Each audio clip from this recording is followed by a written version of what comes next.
L'invité du 20h, Maître Augustin Senghor, président de la Fédération sénégalaise de football, qui est là avec nous. Maître, bonsoir. Bonsoir, cher Tidiane.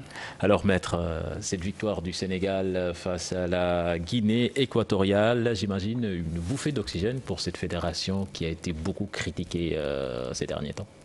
Écoutez, une bouffée d'oxygène, je dirais pas forcément, parce que c'est vrai qu'il y a eu ces derniers temps beaucoup de bruit, mais nous justement on était concentrés sur l'objectif qui était de gagner ce match important pour nous mettre sur la rampe d'une nouvelle qualification à la prochaine CAN.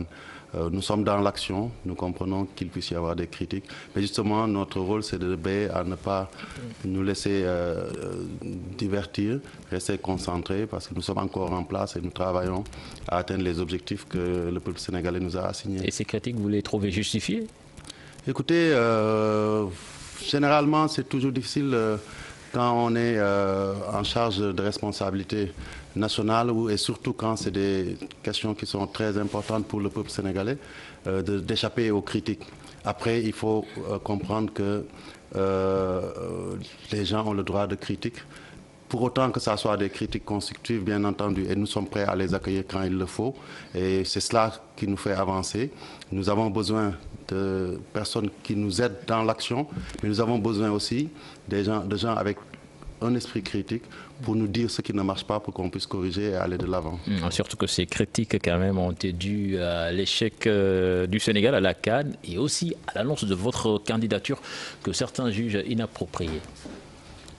Écoutez, je pense que pour ce qui concerne la CAN, on en a déjà parlé. Je pense que nous avons une équipe qui a eu une très bonne tenue dans cette CAN-là et qui s'est malheureusement heurtée à une équipe du Cameroun qui était dans son bon jour et qui apparemment à qui était destinée cette coupe-là.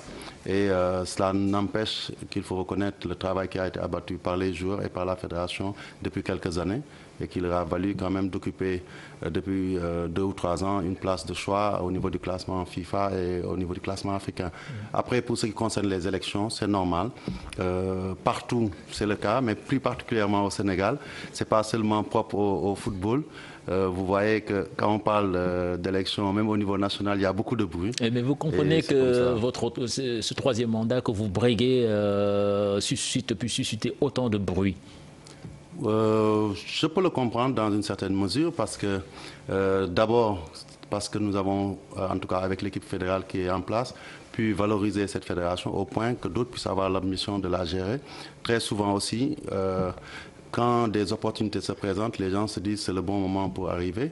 De notre côté aussi, je peux comprendre que certaines personnes qui ont été au niveau de la fédération, des fois avant moi-même, pensent qu'au bout de 2 mandats, c'est le temps de changer et de les mettre à notre place. Mais je pense qu'aujourd'hui, quand on est dans une vision, un projet, il est important de pouvoir le parachever et c'est ça qui compte. Et je pense aussi que nous sommes dans un pays démocratique qui est le Sénégal, mais aussi dans un football qui s'est démocratisé depuis plusieurs années. Il est normal aussi que d'autres aient des ambitions. Je dois rappeler que pas une seule fois, depuis que moi je brigue les mandats au niveau de la fédération, je ne me suis retrouvé seul aux élections.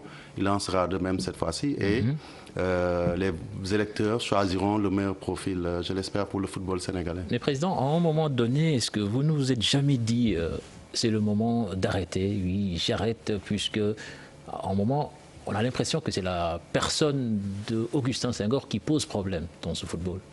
Qui pose problème à qui? Je suis désolé là-dessus aussi. Si j'ai mené cette réflexion, c'est à mon niveau personnel, au niveau des personnes qui m'entourent au niveau du football. Et ce qu'il faut savoir, c'est qu'aujourd'hui, je ne vois pas en quoi la personne d'Augustin Senghor gêne. Est-ce que aussi partir du principe que quelques personnes occupent les médias pour parler tout le temps d'Augustin Senghor, du football qui ne marche pas, alors que c'est à l'opposé de la réalité actuelle, parce que ceux qui sont, je pense, observateurs de ce football-là depuis des lustres, peuvent témoigner des avancées notables qui ont été réalisées. Mais Maître, ces critiques n'ont pas commencé aujourd'hui. En 2012, il y a eu une forte pression pour votre départ de cette fédération. D'ailleurs, cette pression même a abouti au départ de certains de vos collaborateurs. C'était après cette Coupe d'Afrique des Nations, vous vous êtes entêté, vous êtes resté et vous avez gagné même les élections par la suite. Et justement, vous pensez que c'est en s'entêtant qu'on gagne des élections?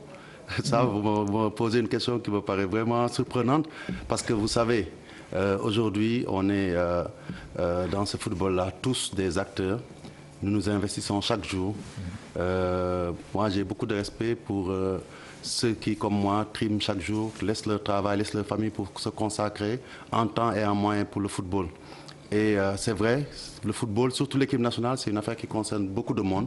Mais ceux qui le vivent de l'intérieur savent qui est Augustin Senghor, savent qui est cette fédération qui est là depuis quelques années et savent le travail qui a été fait. Aujourd'hui, je pense que si les gens font preuve d'un peu d'objectivité, et d'ailleurs, la meilleure manière de le voir, c'est que certains qui sont prétendus candidats nous ont notés. Et je pense qu'on n'en parle jamais, c'est étonnant. Les gens insistent sur une ou deux, trois personnes qui sont bien ciblées, qu'on connaît, qui aujourd'hui, ma personne peut gêner ceux qui n'ont pas aimé les ruptures que nous avons enclenchées, ceux qui cherchent des passe-droits.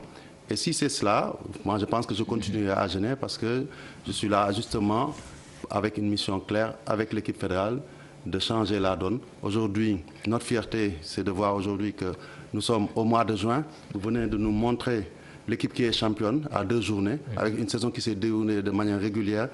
Aujourd'hui, il y a des villes, des contrées au Sénégal qu'on n'entendait jamais parler au football et qui jouent toute la saison.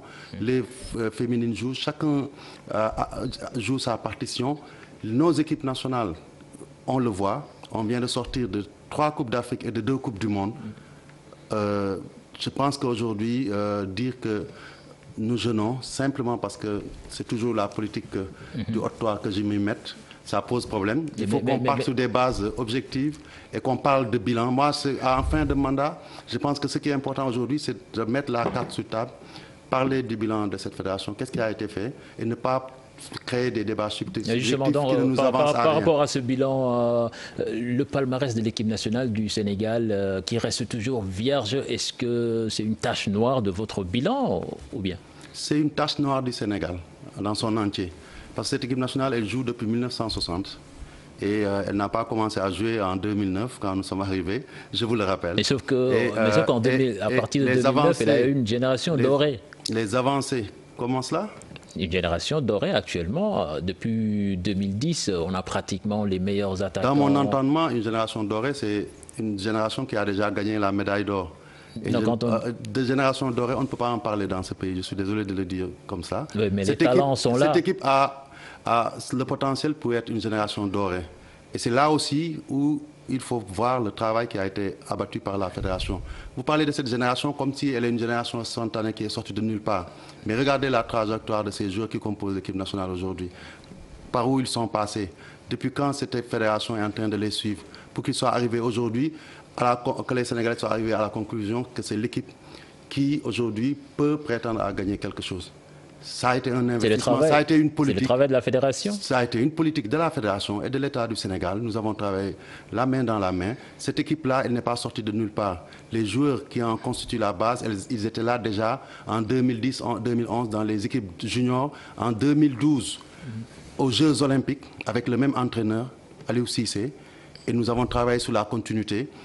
Aujourd'hui, notre fierté, quand nous avons à peu près 9 joueurs titulaires ou potentiellement titulaires qui sont absents, qu'on voit Moussa Aouagué, Adam Mbeng, qui il y a 2 ans ou il y a 3 ans étaient dans les juniors, aujourd'hui jouer et tenir leur place correctement dans un match qu'on gagne 3-0. Mais d'autres vous diront, maître, que ces joueurs-là ont été formés dans des académies telles que Génération Foot, Djambar et d'autres des binationaux formés en France. Je suis désolé. Aujourd'hui, je suis sidéré chaque fois qu'on pose le débat entre académie et je ne sais pas quel autre football. Il y a un seul football qui est un football géré par la Fédération sénégalaise de football. Ces académies n'existent que parce qu'ils sont d'abord des clubs. Si elles n'étaient que des académies, elles ne compétiraient jamais en première division et Génération Foot ne serait jamais championne. Donc il faut qu'on soit clair. Nous avons pu tirer profit de l'apport important de ces clubs de nouvelle génération, c'est comme ça que je les appelle, comme à un certain moment nous avons pu intégrer et profiter de l'apport de clubs populaires comme Niary Tally. Et c'est comme ça que le football se développe. C'est d'aller de mutation en mutation. Mais on ne peut pas, à l'intérieur du même football, parler des académies. Ça tombe sous le sens. Il faut qu'on soit sérieux. Ces joueurs ne sont pas nés dans ces académies-là. C'est des Sénégalais comme tout autre qui ont grandi ici, qui ont eu à jouer dans ce football qui est un championnat du Sénégal. Donc je ne vois pas pourquoi aujourd'hui on peut faire cette dichotomie-là entre académie et les autres clubs. D'autant plus que c'est vrai que c'est Génération Foot qui gagne cette année, mais l'année dernière, c'est l'US Gorée qui avait gagné, et l'US Gorée est un club traditionnel. Donc dans le championnat, c'est comme ça que cela marche. Mais Président, vous parlez de ces académies, ok, mais quand même, vous vous glorifiez également de ce championnat national qui n'arrive pas à percer en Afrique. Nos clubs ne sont pas puissants. Ils ne passent même pas les préliminaires en Coupe d'Afrique face aux clubs de la sous-région. Mais je pense que tout à l'heure, en regardant votre émission, on a eu la réponse. C'est-à-dire aujourd'hui, le journaliste Salif Diallo en a parlé. Notre modèle de club et notre modèle de football fait que nous n'avons pas les apports nécessaires. En dehors du capital joueur, nos clubs n'ont pas d'autres ressources. Donc forcément, avec mais qu'est-ce que vous avez fait pour changer cela? Qu'est-ce que nous avons fait? Mais écoutez, on se bat chaque jour pour attirer des sponsors. Il y a un environnement à créer. Aujourd'hui, on le sait, l'État nous appuie beaucoup. C'est au niveau des infrastructures, c'est au niveau de l'équipe nationale A. Mais au niveau du championnat, on n'a pas d'apport. Même aujourd'hui, si on avait la possibilité d'une visibilité en termes médiatiques de notre championnat, ça nous aurait renforcé pour qu'on puisse avoir d'autres sponsors qui viennent vers les clubs, vers le championnat. Nous y avons travaillé. Et aujourd'hui, la réalité, c'est que ces clubs dont vous parlez, après une fin de saison où ils ont été titrés, où ils ont fait un bon championnat, leurs joueurs partent. Mais présent, en parlant de sponsor, le principal sponsor du football sénégalais s'est retiré, a coupé son partenariat avec la Ligue. C'est pas un recul? C'est pas un recul. Je pense que c'est des négociations qui n'avaient pas abouti. Parce que justement, la Ligue avait l'ambition d'aller de l'avant. Les parties ne se sont pas entendues. Les séances de négociation sont ouvertes. Et certainement, nous avons espoir que ça se fera pour le prochain championnat. Parce que c'est aussi simple que ça. Et je dois dire aujourd'hui que les gens nous tirent en disant oui, le championnat. Nous avons aujourd'hui le mérite, quand je dis nous, je ne parle pas de la fédération, c'est l'ensemble des dirigeants du football de ce pays-là qui sont ligués pour dire nous allons lancer ce championnat. Personne ne nous a accompagnés. Je le dis et je l'assume, personne ne nous a accompagnés. Nous y sommes allés seuls, nous nous battons. Nous avons la chance de continuer à exister. Avec des difficultés, c'est vrai. Mais aujourd'hui, regardez le nombre de joueurs, regardez le nombre de dirigeants qui vivent du football. Au moins 1500 personnes qui vivent du football quotidiennement et chaque mois qui touchent un salaire. Et tout ça, c'est sur fonds propres des dirigeants de clubs. Je pense que c'est ça qu'il faut mesurer comme investissement. A contrario, je vous donne l'exemple du championnat gabonais, où l'État, à un moment donné, a décidé, après s'être inspiré de l'expérience du championnat du Sénégal, a décidé d'investir en mettant à la disposition de chaque club 50 millions par an. Au bout de 2 ans, ils ont commencé à s'essouffler. Où en est ce championnat? L'année dernière, ils sont restés des mois sans jouer. Nous avons le mérite de tenir la route. On a un calendrier qui est régulier. On joue dans toutes les catégories. Et nous ne sommes pas là que pour le football professionnel. Nous avons aujourd'hui 5 niveaux de championnat. Du championnat régional, en passant par le championnat amateur, national 1 et 2, la ligue professionnelle, le championnat de football féminin avec 2 niveaux, le football des jeunes, les phases nationales de petites catégories.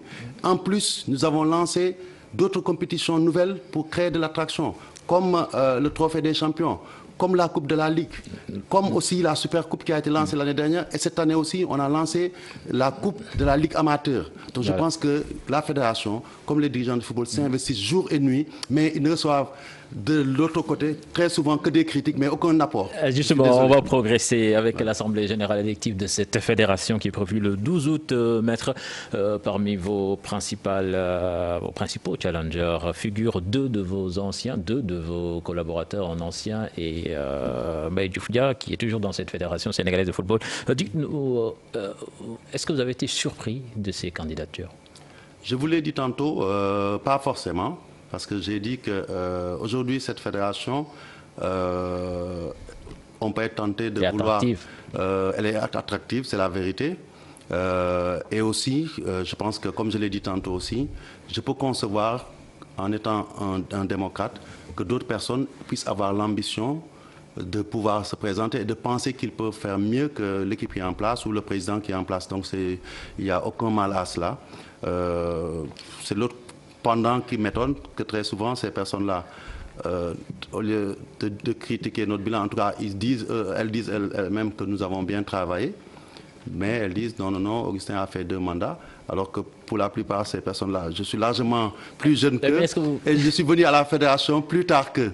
Donc c'est peut-être ça qui me dérange. Après, vous avez aussi eu leur notation, je pense que c'est important de le dire. Elles reconnaissent que la fédération a bien travaillé. Donc, mais c'est leur droit de se présenter. Et c'est la démocratie. Chacun y ira avec son projet. Il est important, je pense, que nous tous nous y allions en disant ce que nous proposons de nouveau, qui diffère de la vision qui est actuellement mise en œuvre par notre fédération et ce qu'on propose de plus mais quand Mbaye Diouf, comment dirais-je, quand Louis Lamotte part en 2012, il revient en 2017 pour briguer cette fédération, quelque part, il n'y a jamais eu d'un quelconque deal entre vous du genre qu'après tel nombre de mandats, tu vas quitter et qu'un autre va s'installer? Bon, non, au contraire, ça veut dire simplement qu'on n'a pas forcément la même vision et qu'il estime, lui, que notre équipe fédérale doit céder la place à son équipe. Je pense qu'aujourd'hui, Louis Lamotte, il l'a dit lui-même, on est des amis, on a eu à cheminer pendant quelque temps. De son propre gré, au moment de la crise, il a décidé de partir. Je pense que c'était la 2e fois qu'il partait en démissionnant après 2003. Donc je respecte sa décision, comme aussi je respecte sa décision quand il dit qu'il va revenir et qu'il veut briguer le mandat. Après, ceux qui doivent élire apprécieront. Je pense que nous, on a été là, on a fait preuve d'abnégation. Mais justement, pensez-vous que cette élection sera beaucoup plus disputée que de par le passé? Pas plus que les autres, parce qu'à chaque fois, ça a été difficile.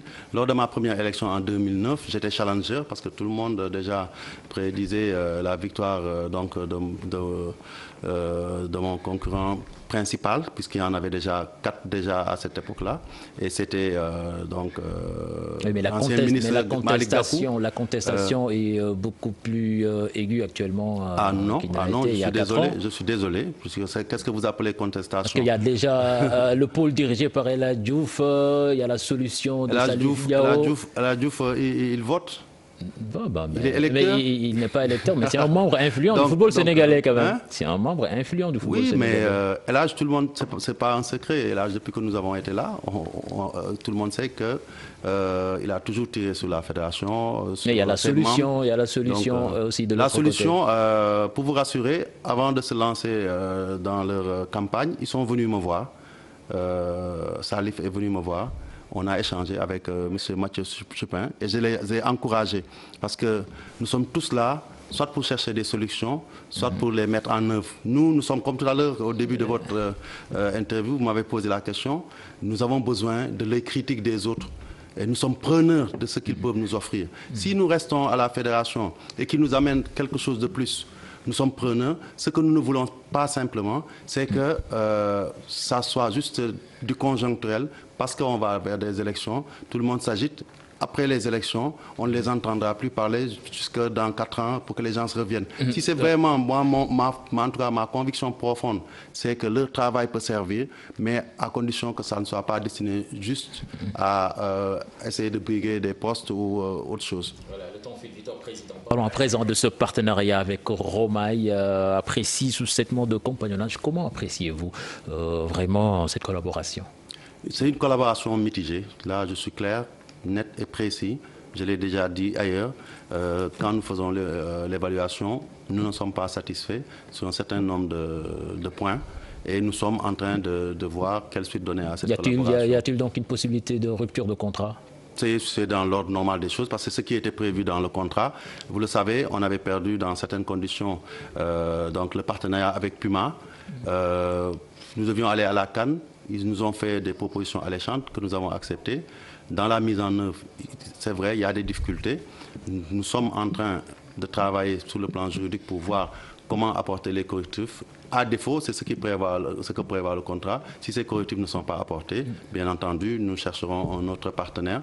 Étant entendu que, là aussi, on insiste, il ne sera jamais question de brader le maillot national. Ce que nous voulons, c'est un partenaire qui nous propose un maillot de qualité, mais aussi qui apporte son appui financier parce que cet élément aussi est fondamental. Voilà, nous avons tout à l'heure parlé de la solution, ce qui nous amène à parler de Djamil Faye. Qu'est-ce qui vous oppose à ce président à qui vous refusez l'accès, ça fait même, je pense, à 3 reprises à l'Assemblée générale de la Fédération? Je suis désolé de dire que Djamil, nous n'avons aucun problème. Je suis désolé aussi de dire que... Mais à chaque fois qu'il vient à l'Assemblée générale, on lui bloque l'entrée. Je suis surpris souvent aussi qu'on présente les choses de manière différente. Ce qui était à la dernière Assemblée générale était là, il était dans la salle, il a pris la parole. Je l'ai supplié de rester dans la salle. Il a décidé de partir devant tous les témoins. Tous les délégués étaient là. Donc après, quand on nous dit qu'on l'a expulsé ou on l'a empêché d'entrer, et lui, il sait. Le vrai problème... Donc c'est de la manipulation. Le vrai problème, je ne dis pas cela, que chacun a son appréciation des faits. Je prends à témoin l'ensemble des membres, ou en tout cas les membres de la presse qui étaient dans cette salle-là, savent que Djamil, on a eu à parler, on a même débattu de cette question qui n'était pas à l'ordre du jour, c'est-à-dire concernant sa représentation. Il y a 4 ans, lors des dernières élections, ce n'est pas la fédération en tant que telle qui a refusé l'accès. On vient à l'Assemblée générale élective, à toutes les assemblées, avec le mandat du club. C'est important qu'on fasse les précisions à ce niveau-là, qui sont des précisions d'ordre juridique. Les gens sont libres de s'engager comme elles veulent, mais à partir du moment où il y a des textes qui nous régissent, il y a un principe de base qui veut que la fédération ne reconnaît que ses membres affiliés. Et ces membres affiliés ne sont que des associations. Nous Donc vous reconnaissez l'association au lieu de... Ce n'est pas nous, c'est nos règlements généraux qui prévoient cela. Si vous voulez, on peut vous donner les textes. Vous verrez que même si quelqu'un vient pour mettre de l'argent dans une entité club, la fédération, lors de son assemblée générale n'est composée que des associations membres. Donc à partir de là, si lui n'est pas président de l'association Guédiawaye Football Club, son président doit lui établir un mandat en bonne et due forme pour qu'il puisse représenter son club. Donc c'est pour ça qu'on lui dit chaque fois, il faut aller régler ce problème-là à l'interne. Étant entendu qu'aujourd'hui, le contrat qui a été signé, parce que nos textes aussi disent que c'est le club qui doit créer une société. Quand le club veut s'engager dans le professionnel, il doit créer en son sein une société. Mais aujourd'hui, Djamil, ce dont il se prévaut, c'est une convention qui a été signée par sa propre société qui s'appelle Diapo, avec l'association Guédiawaye, pour gérer sa section professionnelle. Gérer sa section professionnelle, c'est une chose. Représenter à l'Assemblée générale, c'est une chose. Parce que nos textes prévoient que le titre d'affiliation n'est pas cessible. On ne peut pas céder le titre d'affiliation. Parce que le souci, c'est que nous sommes dans un mouvement associatif. On veut éviter que de manière privative, des gens puissent venir contrôler l'appareil. C'est valable au niveau de la FIFA. Au niveau de la FIFA, vous ne verrez pas un membre privé. Vous verrez les associations nationales qui sont membres. Mais au niveau de la fédération, quand il s'agit d'envoyer un chèque pour Guédiawaye, c'est au nom de Djamil. Mais non, quand on envoie un chèque à l'association, encore une fois, il y a plusieurs catégories. Par exemple, quand on a donné les subventions, Donc c'est la preuve d'ailleurs que nous, on ne l'a pas écarté. D'ailleurs, dans ce discours-là, il y a de la contradiction. Ils disent qu'on leur remet un chèque. Donc si on pensait qu'il ne devait pas toucher ce chèque, on lui remettra.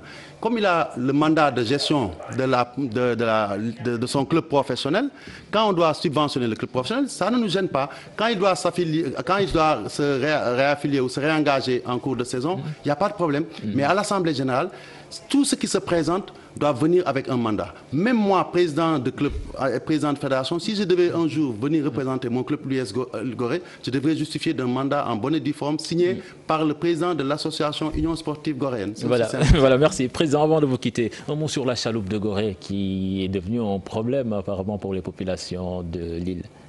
Oui, oui, bon, c'est vrai, tout le monde a suivi les problèmes que nous avons eus. Et nous espérons qu'au sortir du Ramadan, les problèmes seront dépassés.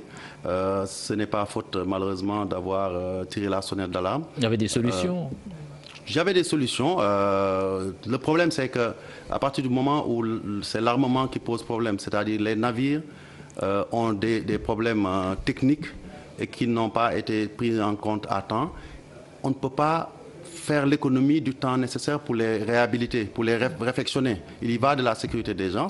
Il se trouve que cette période-là est en train de s'étirer et c'est pour ça qu'il y a eu urgence. Et nous n'en venons pas par rapport à l'affluence de visiteurs, assez de navires pour pouvoir transporter tout le monde et ça a créé des désagréments. À côté de cela aussi, il y a des problèmes structurels. Nous espérons, parce que le directeur du port nous a promis une rencontre, que ça se fera parce qu'effectivement, à un moment donné, les populations, il y a eu un ras-le-bol de toute la population et je peux vous dire que moi-même, je vis à Gorée, je vis les mêmes situations que les populations. Ma famille vit la même situation et c'est déplorable parce qu'aujourd'hui, pour des questions de sécurité, pour l'importance que Gorée revêt aux yeux du Sénégal et aux yeux de l'opinion internationale, cette situation n'est pas acceptable. Voilà, monsieur le maire, politiquement, où est-ce que vous vous situez, Benno Bokk Yakaar? Aujourd'hui, nous, à Gorée, depuis 2002, nous sommes une mairie qui est citoyenne et transpartisane. Donc, nous n'avons pas d'appartenance politique. Moi, personnellement, je suis indépendant. En 2013, nous avons été élus sur les listes Benno. Donc, nous sommes en partenariat avec Benno, tout en gardant notre identité et notre autonomie. Et aujourd'hui, moi, je l'assume. Je suis fier de dire qu'à partir du moment où je me suis engagé avec le président Macky Sall dans une voie, c'est-à-dire celle de travailler avec ma commune, avec l'État et avec le groupe Benno, je me considère en tant que tel, je ne peux pas être dans la demi-mesure. Soit on ne s'engage pas, sinon c'est de la tricherie et moi je ne triche jamais dans ma vie. Merci Maître Augustin Senghor, c'était un plaisir de vous recevoir sur ce plateau. Excellente suite de programme en compagnie de la Télé Futurs Médias. Au revoir.